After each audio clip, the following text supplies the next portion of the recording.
We are Myth Vision. Welcome back to Myth Vision Podcast. I'm your host, Derek Lambert. I am an ex-Christian fundamentalist, and my path coming out of Christianity is a long one. I had a lot of good times, but there's also some bad times and memories, guilt, shame, remorse, lots of things that it's hard to describe unless you've been there. And today I have someone special joining me. Dee the Humanist is actually joining me, and you guys need to go down in the description, check her out, look at her YouTube, subscribe, really help support the community because she has an interesting story that's kind of like what my story was. Everyone looks at these crazy cults and they're like, yeah, the Jehovah's Witnesses, they're crazy. Look at this cult, the Mormons or the Scientologists with Tom Cruise. But little do people pay attention to the basic forms of Christianity and the mental prison that often can be an experience we go through. So with that being said, Dee, tell us a little bit about you, what your background is in Christianity and things like that, and then we'll go from there. Sure. So I'm Dee, like Derek said. It's great to be here. And a little bit about my background. I grew up in Arkansas, and I started out going to church, I think when I was like 7 years old, but it wasn't really anything that I loved doing or was like really committed to. It wasn't until my teen years that I really started to feel like my faith was kind of like becoming my own. So I think around 15 or so, I kind of became what I call a born again Christian.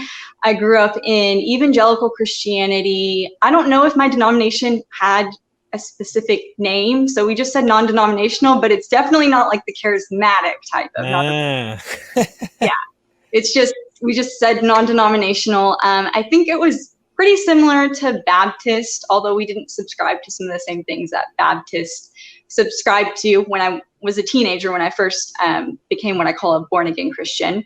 And so I grew up in my teen years being a Christian, and I became a little bit more, I guess I would say, extreme in my beliefs.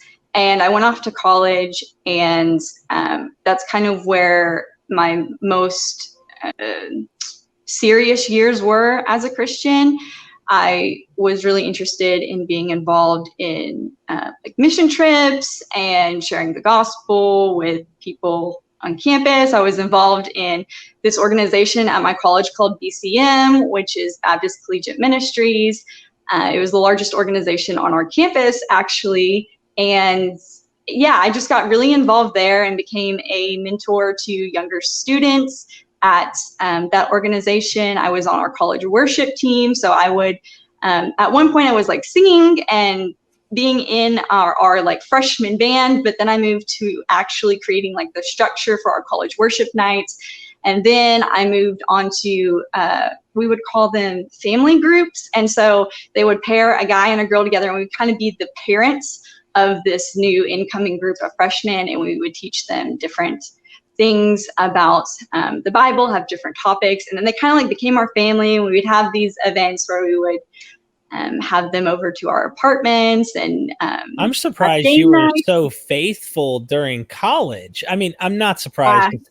If you took it seriously, then yes, I see exactly why you did what you did. Because in high school, I would carry my little King James version of the Bible that I had all these highlighted marks in to lunch, and they'd like literally people would say, "But bro, why don't you wait till you're older? Like, wait till you get old and then get into religion and get like deep into that. Enjoy your life while you're young." And I'm like, we don't have tomorrow, you know. I'm like Bible minded, and like I've got the Bible and I'm reading it all the time. So I just say that as a joke because I know like I probably like have so many years that I could have just been a young man and enjoyed life or whatever rather than reading the Bible. But it is what it is. But yeah, for sure. And I mean, were you saying that you took it more seriously in high school than in college? Well, yeah, I took it serious in high school. Then I partied and did my thing, and then I came back.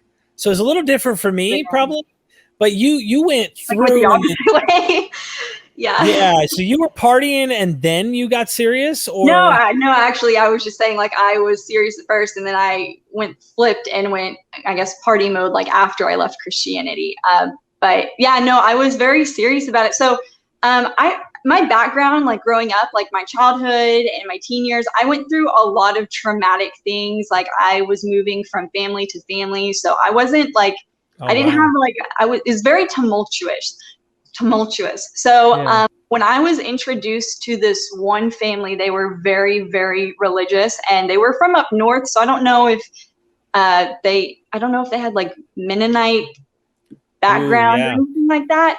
But I remember when they came into my life, that's kind of when I got serious, because they kind of pushed me to, if I was going to be involved in the family, then I kind of needed to take the faith seriously. It's very strange. I could definitely go into more detail about that, but that's what happened when I was around 15 or 16, is I was in this place with this family who, they were the youth pastors of my church at the time.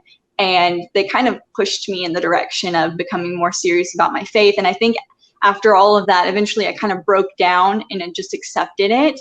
And then from there on, it kind of became my own thing, where I wanted to continue learning for myself. And like, so I think because of their influence, that's what made me go the more strict route with, I don't want to say strict, because I know there's definitely more fundamentalist type routes than what I took, but it definitely, before that time, I think I would have identified as Christian, but it was like, I go to the church, I believe in the Bible, and I believe in God. And that was kind of pretty much it. Like that was the end of it for me.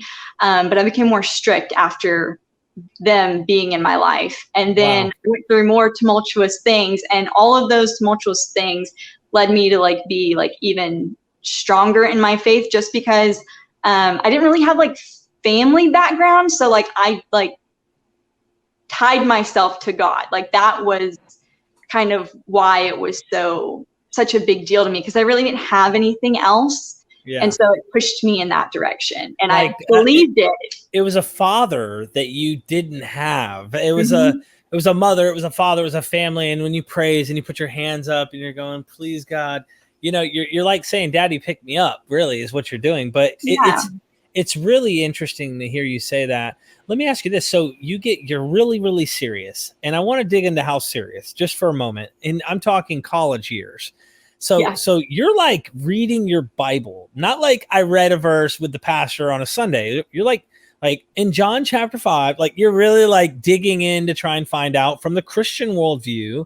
You know, there's limitations on what you're able to see. You're reading this stuff. And how long would you say you were really serious about it? And then I kind of want to get into the drama and say, like, it's not one thing, I'm sure. There's probably many things, but like, what happened? You know what I'm saying? Something happened. So tell us how serious you were a little bit. I'm interested. Tease us a little, and then yeah. I was pretty serious. I think I got very serious about my faith my freshman year of college, probably about midway through. I just got around a lot of people that I also saw were serious about their faith, and I wanted to be like, not that I needed social approval, but it was like I felt like they were on a good path, and I kind of wanted to be on that path too. So I was always attending every single BCM event there was. I got involved in a church family. I moved around quite a bit for churches, but I tried to get involved when I was there at the churches that I chose at the time. But I was very serious. Like, I wouldn't tell people how much I was reading the Bible. I wouldn't tell people about like how much I was praying or anything like that. But it was something that I did because I wanted to do it on my own. So I spent thousands of hours probably reading the Bible and praying and studying and trying to apply it to my life. Anybody who knew me in college knew that I would start off conversations, or at some point in a conversation with me, I would ask, what is God doing in your life? How's God working in your life? Totally happened every single conversation. I actually remember when I was out of Christianity, I had some friends that I just didn't know how to talk to, because I knew if I didn't say this, they would know something was up, right? Because they would be like, Deborah's always talking about God and her faith and my faith, so I'm very confused. So Wow. like I had a really hard time like talking to people after I left Christianity, because I wanted to like keep it under wraps that I wasn't a Christian anymore, but it was so hard because my behavior would be able to be a dead giveaway. Wow. I guess asking you now, it'll be a good point to just ask you, like, do you cringe at the idea of how we probably looked when we Oh, absolutely. I went back actually and apologized to several people for some of the things that I said or like the way I behaved around them. They didn't care, but I did, because I just thought it was just so cringy, and I just couldn't believe like I behaved in some of the ways that I did. But oh yeah, I look back, I have Facebook posts that pop up like, oh, 7 years ago you said this, and I was like, oh, I've got the memories. Go somewhere with those memories. Yeah, no, I like using them as like a badge to say, look at where I came from. Yeah. I'm thinking bigger. I'm not thinking the way I once thought, and I like to keep moving. So now that you've teased us with like how dedicated and serious you were of a Christian, this might get emotional. I don't know your story really, but like, what happened? Something had to start to give way. Yeah.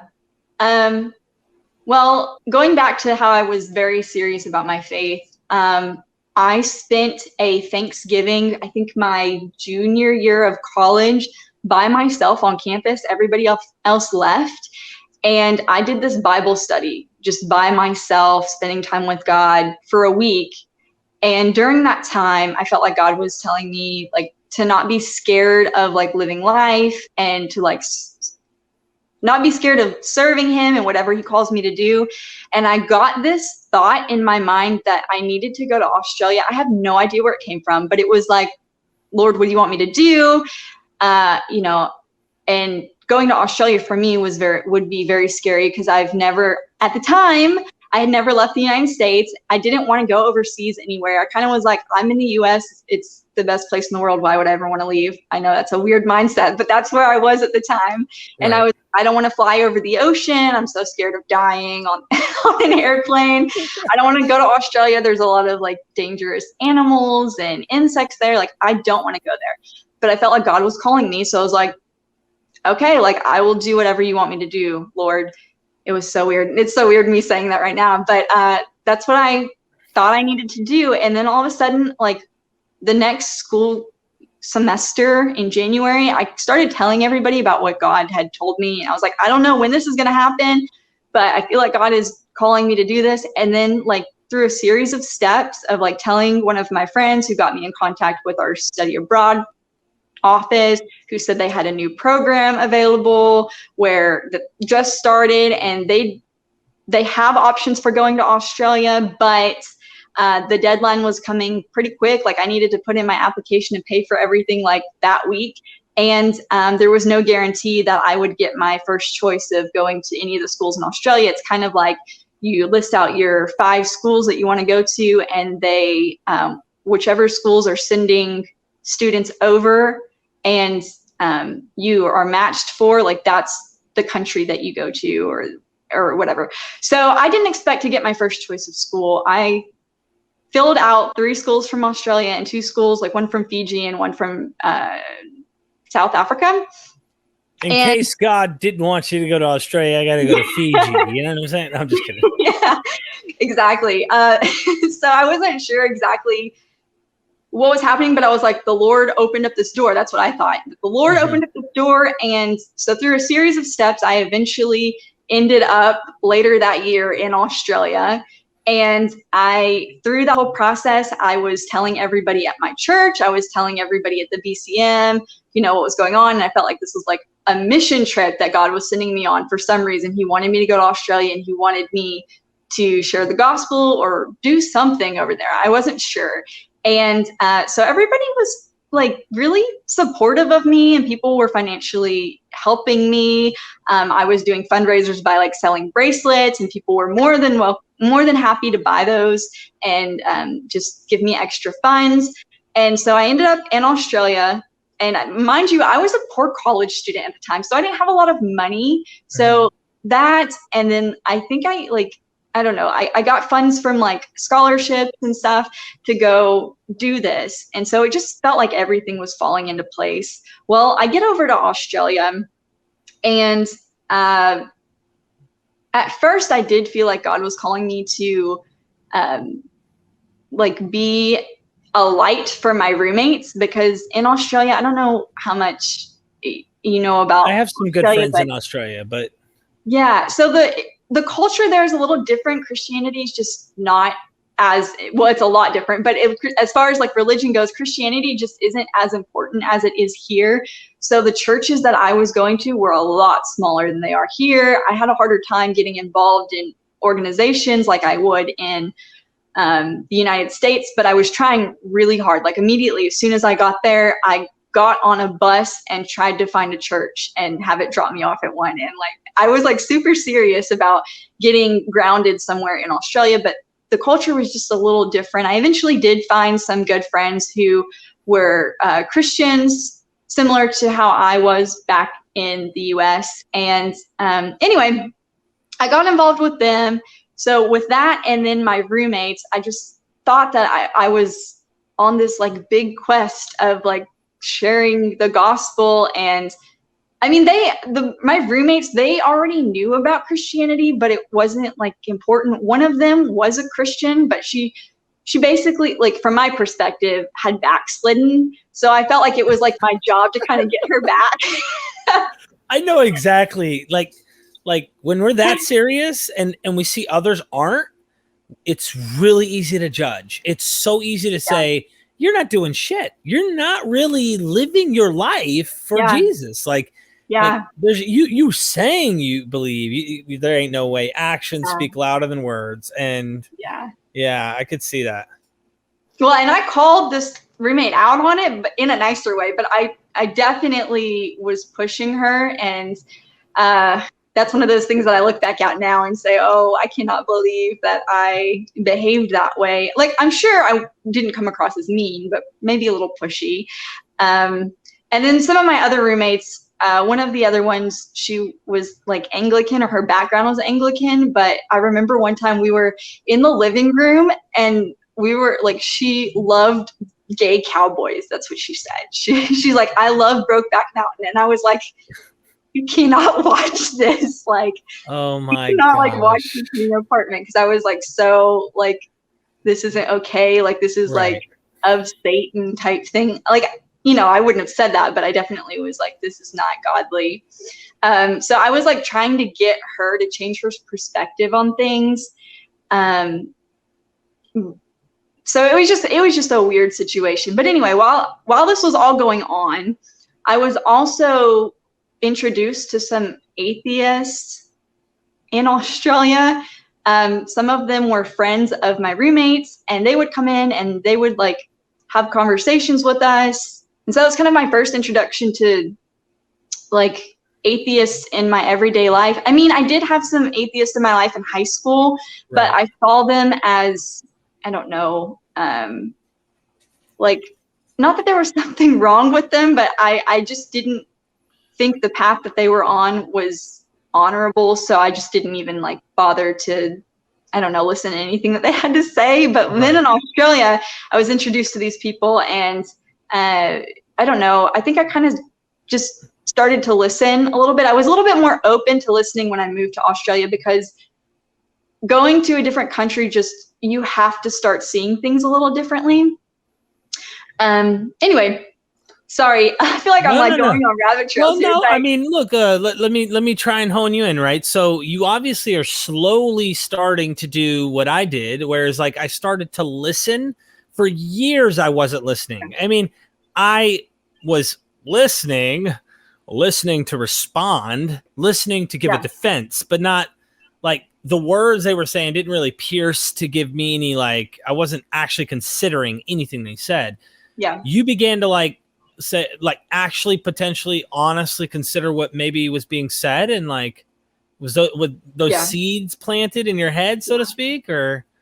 Yeah, well, I think because I was in a different culture, I was more open to listening because I knew that I didn't know things. Like going into a different culture, I was like, I need to learn how they live life. And so I think already I was just in this state of being more willing to listen. And then I think that eventually translated over to my beliefs as well. But what really started it for me was when I was involved in this organization on campus. And one of the things that the organization had us do, and there were not very many people in this organization, like maybe 5 to 10 of them, 5 to 10 people, which was so small compared to my 50, 60, 70 member group in Arkansas. But I remember talking about like, well, what's the difference between Islam and Christianity? Like I was asking one of the leadership members and she's like, well, why don't we go and talk to some of the Muslims on campus? And I was like it made me nervous because I was like, I don't know what to say. I'm like kind of a little nervous. It was just so foreign to me to even like, why would you go talk to them? They don't know the truth. Like, why would you? Yeah, I get it. But she was kind of trying to open up like a conversation, I guess, maybe I don't really know why they did that, but yeah, it was definitely a eye-opening experience talking to Muslims on the campus at my college in Australia. And we had like this worksheet where that my leadership person gave me of like asking them like what the 5 pillars of Islam are and like why they believe what they believe, like just really like getting into some like details about what it is that they believe. And then she would have me come back and talk to her about them. So that was kind of my first like hands-on experience talking with people of other faiths and like being more open to listening and instead of, like you said, like just speaking to like make an argument. So that happened. And then I started questioning some things like, wow, like I don't understand some of these things that they believe they're not similar to what I believe, but the way that they got to that conclusion is the same exact way that I got to my conclusion. Why am I right? And so then I actually start to get you to like that really makes you start wondering. Like, deep down, you still held on, but I held on for a while after this. Like that was like the beginning, but I started getting involved in Bible classes and then it kind of like calmed my questions for a little while. Like I think I was in some classes by Bill Mounts. I don't know if I've heard of him. Yes. I think I've read a book by him actually. Yeah. And there's some other ones. I can't remember the name of it. It's been so long now, but I started getting involved in these Bible classes that, they teach at universities or sometimes even theological seminaries because I just wanted to know. I actually had a blog at the time. It was my blog when I was a Christian where I would write about spirituality. And it was also so people could follow along with me on my journey in Australia. And I wrote a blog post about why it was important that we needed to know why we believed what we believed. And I had just recognized this. And I was like, it's okay if you don't know why. But I think it's important that we know why. So I created a poll for people to vote on which items they wanted me to study so that I could come back and write blog posts on them so that I could pretty much defend the faith and give them some resources to defend their faith too. And that's the process that I started digging into it. And I was having a really hard time writing my posts because the more I dug into stuff, the more some things didn't make sense. Like I think the one that everybody voted on was how do we know that the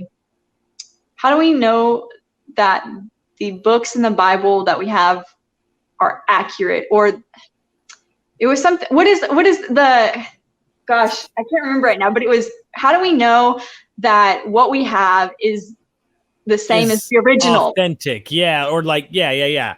Oh gosh. Yeah. And hold on. And you didn't even have like any expertise in any of this. You're just a Christian who's like, I'll just Google it and find another Christian who's done the research and I'll know the answers. Like, right. It won't be hard. Well, at this time, my method of researching was usually going to gotquestions.org, Answers in Genesis. There's this place in Texas called Breakaway Ministries where this guy, Ben Stewart, he was like the director of it was a Christian group at Texas A&M campus, and they would have like Tuesday night sessions. And he did a whole sermon on how do we know that the texts that we have are the same as the sources from, or they're the same as the original. Yeah. Yeah, like I'm trying to, because the reason why I'm trying to like figure out what exactly it is that he said is because the question that I was asking was the wrong question at the time. Like I was asking, how do we know what we have now is the same as what we had back then, when really I should have been asking, how do we know that the originals that we have are actually what happened? Do you see what I'm saying? Okay. Okay. So how do we know that the books we have now are what the originals were, or what actually happened? So my question that I was asking at the time was, how do we know what we have now is the same as what we had back then? Right. But that doesn't matter if the originals aren't or they're not true. They're not real. You know what? They're not telling. We don't have originals. We don't have the originals. Okay. Bart Ehrman like writes on this, and he's like a big guy I really enjoy getting into. Like, we don't have the originals, but that question, they talk about having copies of copies of copies. Yes, that is such a horrible question to get into if you're a Christian who's trying to stay a Christian. You don't want to get into this question, but I get why, because you're like, well, if it's true, then I have nothing to fear and nothing to hide from. Like, I should be able to find this out, no problem. Exactly. And that's exactly the perspective I was coming from. I had so much confidence in my faith that it didn't matter what I looked into, because I knew at the time, that whatever I looked into would lead right back to God. That's how confident I was. So it was actually my confidence in Christianity that led to my ultimate leaving of Christianity. It wasn't because I didn't believe it. It was because I believed it so much that when the evidence was staring me right in the face that it wasn't what I thought it was, I couldn't stay anymore and I had to leave. Dee, you literally hit the nail on the head, and I'm not even being funny. Christians who think you were never a Christian, just by what you said, because I've experienced this, Christians who think you were never a Christian don't know what they're talking about. You were the realest that comes, okay? You were the realest of them that can come, because that right there is evidence to me how serious you were about truth, that it took you out of what you figured out wasn't true. And that is the thing. Now, whether or not there's some God or a deity or a being or a spirit or a force or something, that's a whole nother question than the Bible. Is the Bible true? Is it actually historically accurately true? Is it good lessons? Maybe some stuff, but that's an intense exploration. So let me ask you this then, probing deeper on that. You went like PhD level question, and you're like barely just now getting into this in terms of like, if you look at the research that people do and the PhDs that I interview and whatnot, what happened in your head when you started to delve into this? Like, did you come across some stuff that wasn't like Christian approved, or what happened? Not at the time. I was so overwhelmed by what I was trying to get into, like you said, because this is like deep stuff that's, people with PhDs are studying this kind of thing. And I just kind of felt like I got in a little over my head. So I stopped studying at one point and just accepted that the Christians probably knew what they were talking about. And later on, this all came back up. So it was like a 2-year process from me getting to Australia and finally leaving Christianity altogether. So I was probably looking into this stuff for probably 6 months before I was like, I have notebooks full of notes that I was taking on all these courses. And I finally just gave up because I was like, I'm never going to know this stuff. And the Christians, they have, like, these people who have studied this, who are Christians, they've got it. They know what they're doing. So it wasn't until later on I had some actual like experiences in my life that combined with all this stuff that I was like, it all came back to my memory of like, wait a second, it doesn't matter that if the information that we have now is similar to the original text. What matters is are these original texts even, accurate in the first place? Are they really telling what actually happened? And so that's kind of, I pulled all that stuff back later on. And then, so the experiences that I had in my life, I think it was just, I was going through some more turmoil in life, and I had more of those questions, and like things weren't lining up from my experience. So what I was told to apply of Christianity versus my experience, and like what I was supposed to experience by applying what I was applying, was not lining up. So I was very confused as to, okay, life application wise, this isn't making any sense. Mm-hmm. Why? I felt the same way. I felt like there was a conflict on what seemed natural and good to me, and then like the views that I'm seeing in this books, and how you have to like brush over a lot of stuff too. You should hate your mother, father, brothers, come follow me. Like Jesus is more important than all of them. And there's like, some things just didn't click to me. Some things didn't click, Yeah. And there were always explanations for all of those things. That's when I was in Christianity, there was always an explanation for why those things didn't make sense. And somebody could always explain it away. And I think this goes back to, I had to learn how to think logically after I left Christianity. It's not that I wasn't a critical thinker. It was just the way that the logic was applied when I was in Christianity was a little weird, and it could allow for anything, honestly, to be true. Wow. And so I had to relearn, I guess, kind of how to think after that, because that was definitely a thing where there was always an answer to everything. And it would always end up with, well, God works in mysterious ways. If there wasn't an answer, like, who are you to question God? And it's like, when I finally was ready to question past that point, that's kind of when things started moving for my downfall from Christianity, was being brave enough to question past that point. Because when I was a Christian, I wasn't allowed to question past there, or I would be seen as arrogant or testing God. So it made you feel bad about yourself to ask these questions, because you were seen as trying to play God, I guess.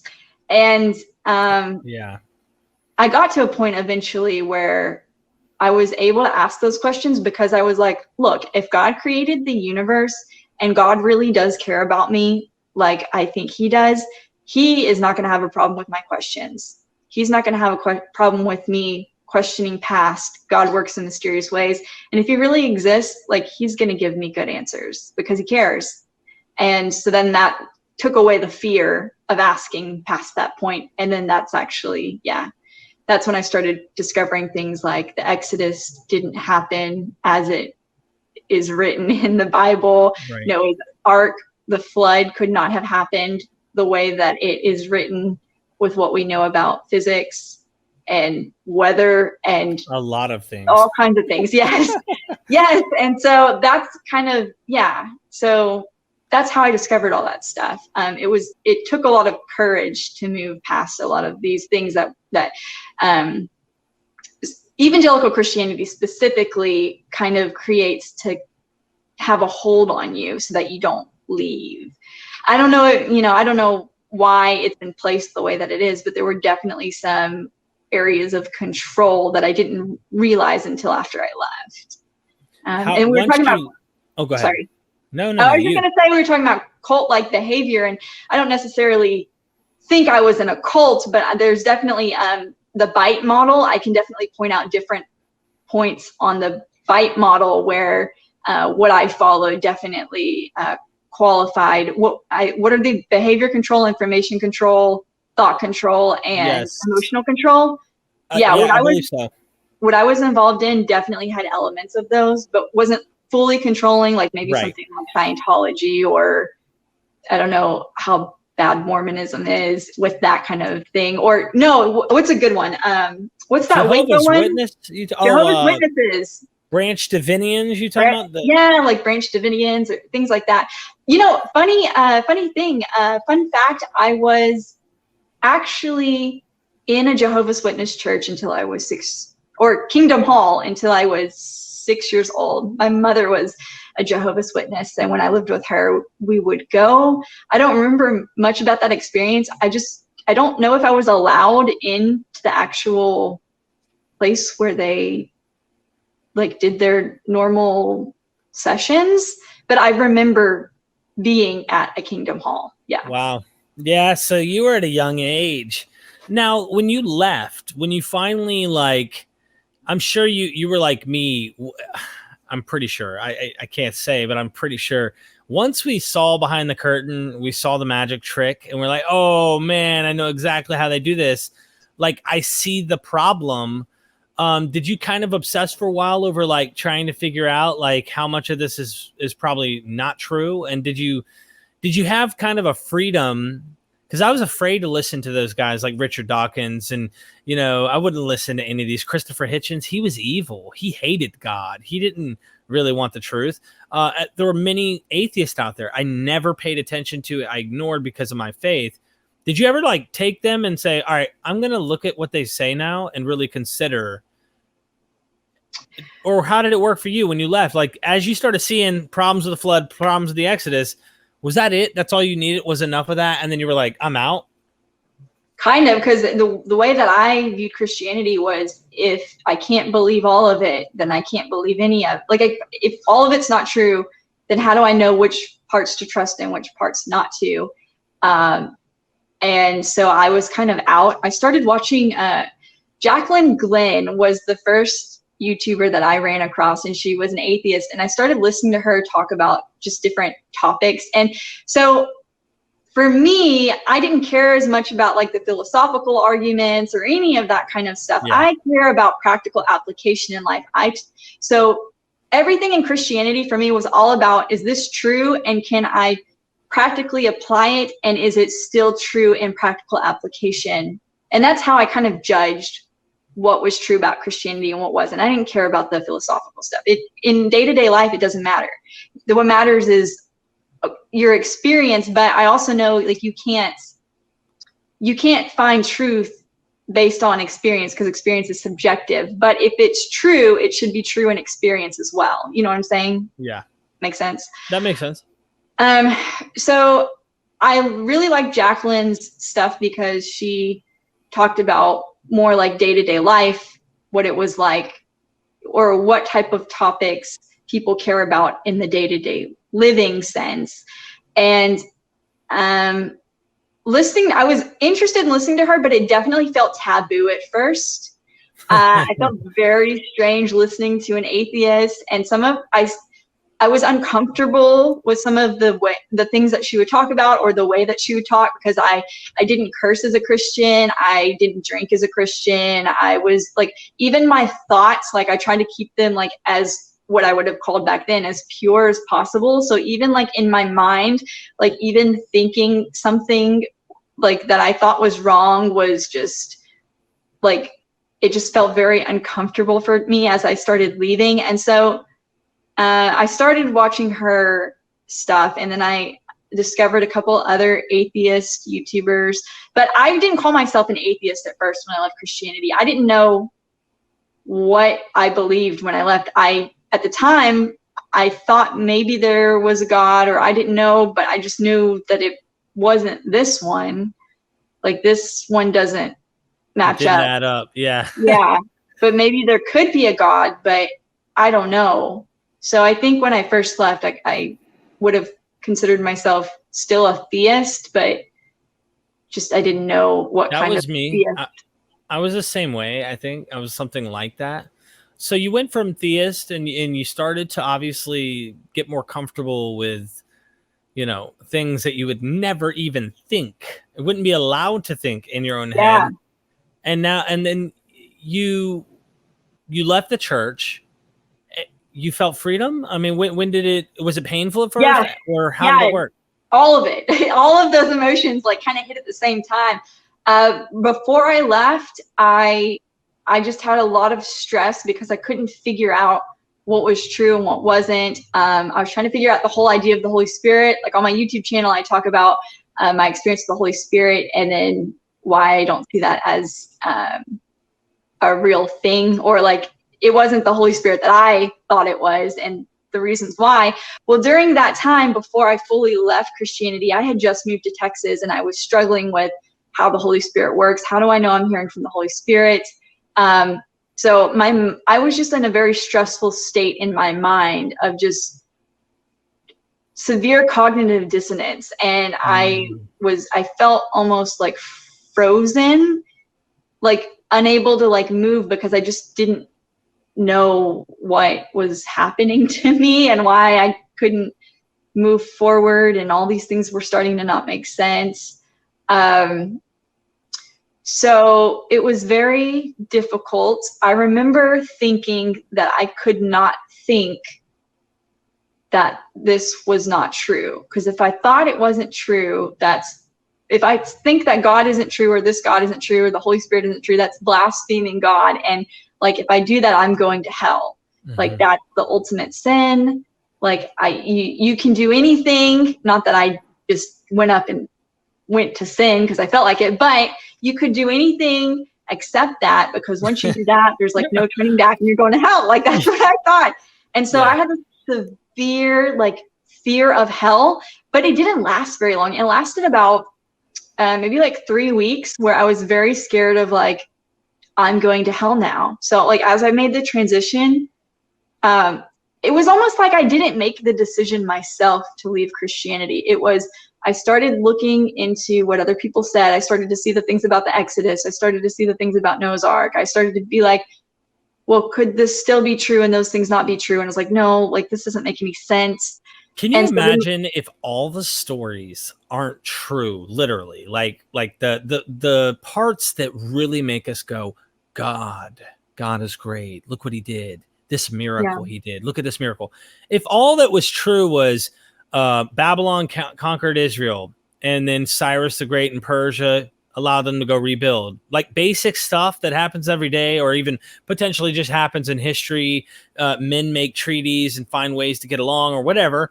But what made the Bible have that punch that you and me had was Moses split the Red Sea, snakes from staffs, women from ribs, or, like all the miracles. Yes. Talking donkeys, and Elijah looking at the, like the whole freaking, that's what it was. If you take that away and that's not true, what is left after that? And what's so special about it? Nothing's, I mean, it's just another potentially convoluted history book. Don't get me wrong. There's still valuable stuff there. I'm not trying to throw anything under the bus, but I'm saying, as a faith, as a belief where you're concerned about this deity, I'm with you. I agree with you 100%. Like, it was very weird. And now the way I view the Bible now is, I think there are a lot of good things that you can learn from the Bible as far as like morals, but I also think you can find those exact same things outside of the Bible without a lot of the unnecessary, maybe even toxic pieces. And I also think there is some like historical parts to the Bible, but sometimes they're like blown out of proportion, and they're not like exactly what happened. It's kind of like people writing in their own interpretations, or anyway, I don't want to get into that, but you're right. You're right. I'm with you too. Look, I thought Jesus and the whole thing was a complete myth. I went all the way to the other side. I was fundamentalist Christian, fundamentalist skeptic, like it's extreme. It's all myth. No, I'm with you now. Like, I'm like, okay, hold on. There's some kernel here. There's something here. And the men embellished and enhanced and legendized this narrative. You know what I mean? Yes, that's exactly the way. That's even a term. But I get it. That's exactly the way I think about it as well. Like, I was studying recently about the lineage of the people early in the Old Testament, and there's this really great YouTube video. I can't remember what it's called, but they do a whole chart of the people in the Old Testament, and when it's myth, when it becomes legend, and when there's actually like historical like parts to the Bible. And I really enjoyed doing that. because it just like gave me a new perspective on it, on okay, like you said, like going from one extreme to the other. Okay, here I was a fundamentalist Christian, so let's throw everything out now. Yeah. And now like none of this is true. Like everything is just based on myth, but that's not actually the case. So anyway. You are a badass. I just cussed. I'm sorry. No, I'm not sorry, actually. You seriously are. You've been through a lot. You had a tough upbringing as a child. You've been through quite a lot. I'm proud of you just speaking out today, because it's the first time I think you've actually done like I'm going to share my story, and, and I'm thankful that you did that on my channel, and you were able to come and tell everybody and kind of like show your heart and your mind and like say, this is like showing you exactly what I was thinking. So someone else who might be watching this might relate and say, that's where I'm at right now. And it's okay where they're at. They could stay where they're at. If they feel like they need to be where they're at, that's okay. Right. But you're showing them that it can be done and there is life outside. So my final question to you would be this: how happy are you now? Like, I know not every day is sunshine, and not every day is, oh my God, I'm so glad to be alive. But in comparison, like overall, how do you feel? I feel freedom for sure. I think that's the biggest thing, is I feel so much freedom to explore like the world and maybe how things actually operate, instead of being constricted by these arbitrary rules or ideas that were based on specific denominations of Christianity. And I think when I first left, I had a mixture of emotions, but ultimately, so I was angry, I was confused, but I was relieved. I was so relieved that I didn't have to believe this stuff anymore. I was so relieved that I didn't have to follow a lot of these arbitrary rules. And I would say now I'm kind of on like a new path in life though. So I left Christianity like 5-6 years ago. So now I'm kind of like on this new path where I'm kind of discovering spirituality again, but as an atheist, just, mental and emotional health. And I feel like right now I am so happy with that process. And I would have never been able to be where I am if I wouldn't been able to leave Christianity, or that specific type of Christianity. So I don't regret anything. It was hard losing. I lost a lot of friends and I lost my community back then, but I've been able to add more people into my life, and I feel like I'm more accepting of people than I was as a Christian. So a lot more accepting of people from a lot of different backgrounds. Sorry, I'm using the sun as light. No, that's perfect. The lighting's getting better as we speak. Yeah. No, I'm just kidding. But yeah, I feel like I just have this like freedom and this sense of awe for life that I didn't have as a Christian, because it was so rigid and it was so like, this is the way you have to live life if you're going to be happy. And I think I convinced myself I was happy. But when I left, I was like, no, I was so restricted. I was like, there's so many things that I just didn't realize were holding me back or making me unhappy.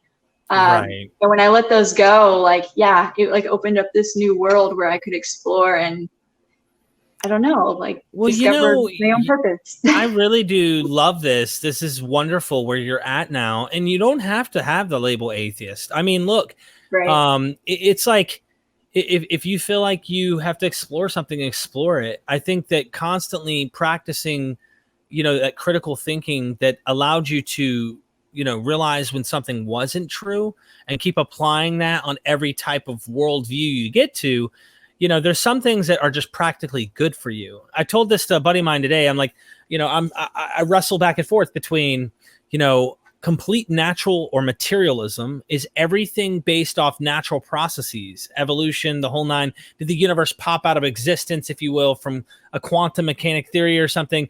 Like, are there natural explanations that don't demand a God? Okay, that's cool. But we're story creatures. So the myth of Iron Man or the myth of this or that, there's value in the lessons, and it's fiction. It's a fiction. It's a made up myth, but it carries narrative. And as long as we know there's value in the narrative, oftentimes we can get that. We create our own reality in a lot of ways, and we can create our own truth, so to speak, if you will. So you've shown that can be done, and I really commend you, and I'm proud of you. And I can't wait to see how you are in 3 to 5 years from now, like where you're going to be at. You might be leading your own cult. No, I'm just kidding. Right? Yeah, I'm just teasing. Seriously. I know all the way it works now, so I know how to make it happen. Well, if everybody wants to join Dee's cult, just go down in the description. No, I'm just kidding. Seriously, go subscribe to her YouTube channel and any of the other links that we put down there to go support and check her out and see what else she might add. You might join her and check her out on Twitter. Look at your post on Facebook. She's got a Facebook page, all that fun stuff. But it's really cool seeing you happy and knowing that you found yourself, if that makes sense. Yeah. And nothing that was tied to Christianity. That I was told this was the me. Yeah. It was like when all that went away, I could discover who I actually am. Wow. Well, thank you so much. Let's do this again for sure. I hope you will. Great. Thank you. It's my first video like this and my first collab. So it was great to do this with you, Derek. Yeah, I appreciate it. And please, everyone, go show her some love. Like this video. And if you guys want to see this, I'm dropping this early on Patreon. And then, of course, I'm going to send it to you, Dee, and then you can feel free to send it out everywhere you want. But if you are struggling, you're not alone. There is life outside of these types of things. And in case you didn't know, we are Myth Vision.